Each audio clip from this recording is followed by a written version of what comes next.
ചുരുത്ത് അവിടെ പോലീസിന്റെ ചോദ്യം ചെയ്യൽ ഇപ്പോഴും തുടരുകയാണോ? ഇപ്പോൾ അലക്സ് സൂചിപ്പിച്ചതുപോലെ 2 പേർ പോലീസിന്റെ കസ്റ്റഡിയിലുണ്ട്. അതിൽ കുറ്റം സംബന്ധിച്ചു വിനോദ് ഇതിനോടകം എന്നാണ് മനസ്സിലാക്കാൻ കഴിയുന്നത്. ഒപ്പം സന്തോഷ് എന്നയാൾ കൂടിയുണ്ട്. സന്തോഷിന് ഈ കൊലപാതകത്തിൽ പങ്കുണ്ടോ എന്നതിലാണ് ഇപ്പോൾ സംശയം ബാക്കി നിൽക്കുന്നത്. അല്ലെങ്കിൽ ഈ മൃതദേഹം മറവ് ചെയ്യാൻ സന്തോഷ് സഹായിച്ചിട്ടുണ്ടോ എന്നൊക്കെയുള്ള ചോദ്യങ്ങൾ ബാക്കിയാവുകയാണ്.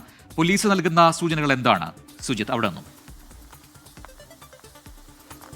പ്രജിൻ, ഏറ്റവും ഒടുവിൽ ലഭിക്കുന്ന വിവരങ്ങൾ അനുസരിച്ച് ഇപ്പോൾ പോലീസ് പറയുന്നത് ഇവർ തമ്മിൽ സാമ്പത്തിക ഇടപാടുകളല്ലായിരുന്നു, മറിച്ച് ഇരുവരും തമ്മിൽ അടുപ്പത്തിലായിരുന്നു എന്നുള്ള കാര്യമാണ് പോലീസ് പറയുന്നത്.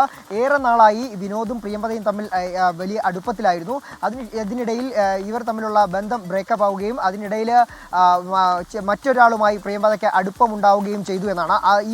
ഇതിനുള്ള പ്രതികാരമാണ് ഇപ്പോൾ ഈ കൊലപാതകത്തിലേക്ക് എത്തിയത് എന്നുള്ള കാര്യങ്ങളാണ് പോലീസിൽ നിന്നും നമുക്ക് ഇപ്പോൾ ഏറ്റവും ഒടുവിലായി ലഭിക്കുന്നത്. ഇത്തരത്തിൽ സാമ്പത്തിക ഇടപാടുകളെ കുറിച്ചൊന്നും വിനോദ് പറയുന്നില്ല. പക്ഷേ ഇരുവരും തമ്മിൽ അടുപ്പത്തിലായിരുന്നു എന്ന കാര്യം വിനോദ് പോലീസിനോട് പറയുകയായിരുന്നു.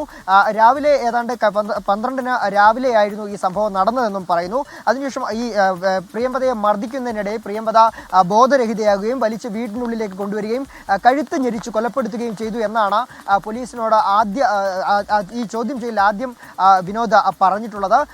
അതിനുശേഷം 2 ദിവസം ഇയാൾ ഈ മൃതദേഹം കട്ടിലിനടിയിൽ സൂക്ഷിച്ചു എന്നാണ് പോലീസിനോട് പറയുന്നത്. ഇതിനിടയിൽ ഇയാൾ ഈ വിനോദിന്റെ മകളും അതുപോലെ തന്നെ അമ്മായിയും, അതായത് ഭാര്യ മാതാവും ഈ മൃതദേഹം കാണുകയും ഇവർ ഇത് പള്ളിയിൽ അറിയിക്കുകയും ചെയ്തു എന്ന തരത്തിലാണ് ഇപ്പോൾ നമുക്ക് വിവരങ്ങൾ ലഭിക്കുന്നത്. ഇതിന് ശേഷമാണ് ഈ മൃതദേഹം മറവ് ചെയ്യുന്നതിന് വേണ്ടിയാണോ സന്തോഷിനെ വിളിച്ചു വരുത്തുന്നതെന്ന അടക്കമുള്ള കാര്യങ്ങളാണ് ഈ പരിശോധിക്കേണ്ടത്. സന്തോഷിന്റെ പങ്ക് പ്രജിൻ പറഞ്ഞതുപോലെ തന്നെ സന്തോഷിന് ഇതിലെന്താണ് പങ്ക് എന്നതടക്കമുള്ള കാര്യങ്ങൾ വ്യക്തമാകേണ്ടതുണ്ട്. എന്തായാലും കൊലപാതകം ചെയ്തിരിക്കുന്നത് വിനോദ് തനിച്ചാണെന്നാണ് വിനോദ് പോലീസിനോട് പറഞ്ഞിരിക്കുന്നതെന്നാണ് പോലീസ് പറയുന്നത്. കൂടുതൽ വിവരങ്ങൾ പോലീസ് ചോദ്യം ചെയ്യൽ പുരോഗമിക്കുകയാണ്. ചോദ്യം ചെയ്യുന്നതിലൂടെ കൂടുതൽ വിവരങ്ങൾ ലഭിക്കുമെന്നാണ് അറിയുന്നത്. ഇരുവരെയും ഒരുമിച്ചിരുത്തിയും മാറ്റിയിരുത്തിയും ചോദ്യം ചെയ്യുകയാണ്. അതിനുശേഷം കൂടുതൽ വിവരങ്ങൾ ലഭിക്കുമെന്നാണ് പോലീസ് പറയുന്നത്. കൂടുതൽ പോലീസ് ഇപ്പോൾ സംഭവ സ്ഥലത്തേക്ക് പോവുകയും ചെയ്തിട്ടുണ്ട്. പ്രജിൻ.